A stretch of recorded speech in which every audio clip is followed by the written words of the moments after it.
Hi guys, and welcome to the channel. If this is your first time to the channel, we're talking about credit cards, finances, and points, travel. If this is something that interests you, please like the video, subscribe, and if you have any questions or comments, please leave them down below. I will get back to you as soon as I can. Thank you. So it's Saturday, February the 13th, and I just came back from a new project I'm planning to work on.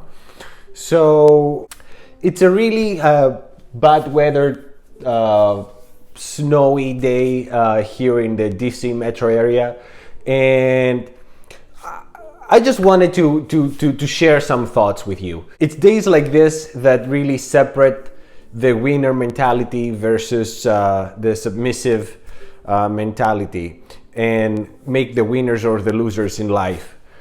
Outside, it's freezing rain. It sticks to the windshield and it becomes ice instantly.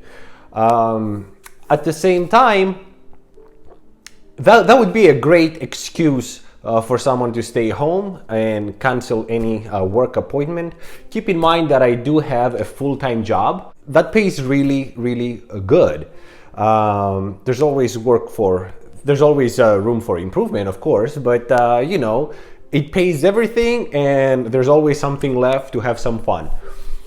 At the same time, if I get a phone call to do some work on the side, it's for me, it's really a sin to say no. There's always some room to do something extra, and there's always should be some room to do something extra, unless you're really making many millions. But at the same time, those people that make many millions really are workaholics. So that idea of you sitting back doing nothing and money will just pour in and you're gonna have investments that will be paying you and you don't have to do anything is an illusion. So because just to get to that point, to have all these investments, you need some serious cash. And how do you make that cash? You either get a very good education and you get a very good, highly paid job. You work many jobs that are not very highly paid, but you work many jobs, so you spend more time to get money in return. Or you'll have your own business and you spend all your days working in the business and try to make it to bring it up to speed. But they all require effort, is what I'm trying to say. The number one factor for money, I think, is mentality. It wasn't so far ago when I had my power cut off in this apartment because I didn't pay on time for a few months. And I remember the feeling. I spoke about this in another video that I'll link it to the description.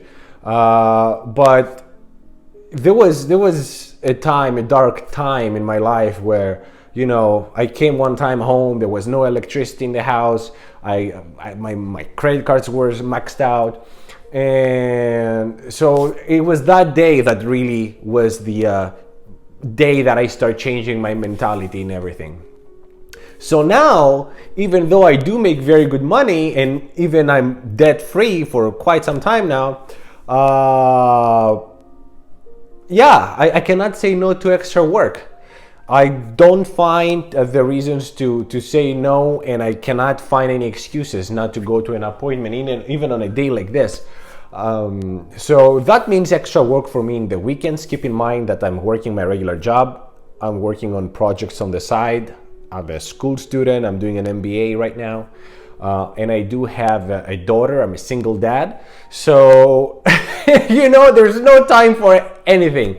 But what that does, except for the financial part, is it keeps you away from trouble.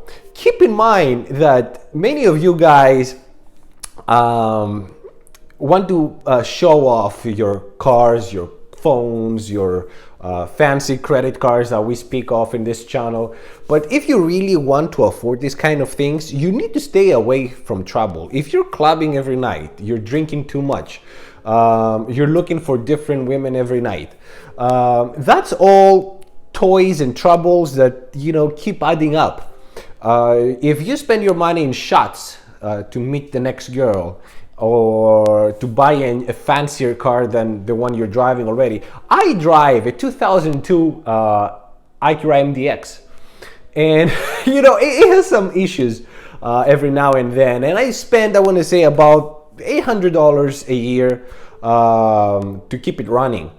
And every time I get these emails from all the banks that try to sell me a loan to buy a new car, I'm thinking, $500 payment a month, or spend $800 to fix it and keep running it for another year.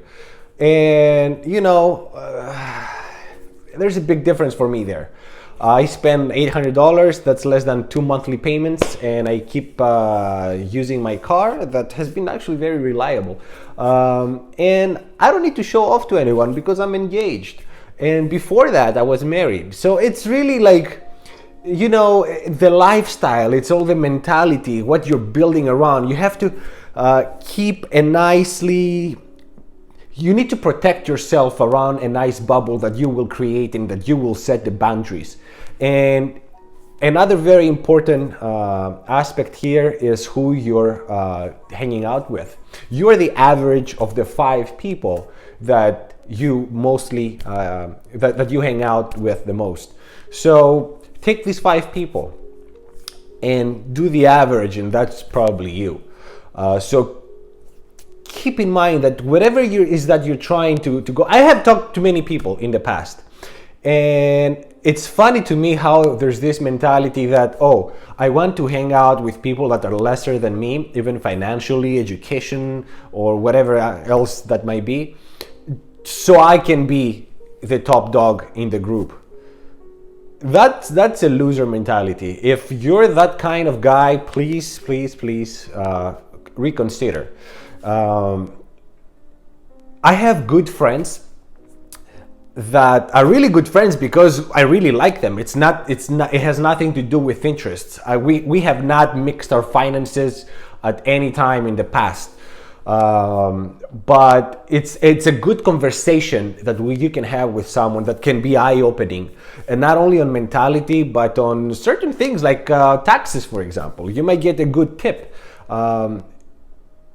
It might lead you to a working relationship in the future. I know I have a very good friend, very close friend for the past 12 years now, that he keeps bugging me to buy a home together and either rent it or use it as Airbnb or flip it. And the guy has some serious cash, and he wants to give me some of that cash and do a work together, buy a home. So it's this kind of opportunities that you're missing out if your average is not high enough. You need to hang out with people that are what you want to be. That's not always financial. Don't get me wrong. If you want to be a top scientist, you need to hang out with scientists, to people that think the same way you do, that have the same interest, and that will keep you on track. So yeah, I'm gonna get to work. It's Saturday. Tomorrow is Valentine's Day. I'm not sure when this video will come up because I'll be busy. I have so many things to do. I have to study for the coming week. I have to start the project that I just closed the deal on. And then Monday I'm going to the office. So I hope this helps. Let me know what you guys think. How do you take work? How do you deal with your friendships? What's the average of your friends, and how do you aspire to see yourself in 10 years from now? Thank you so much for watching. Bye.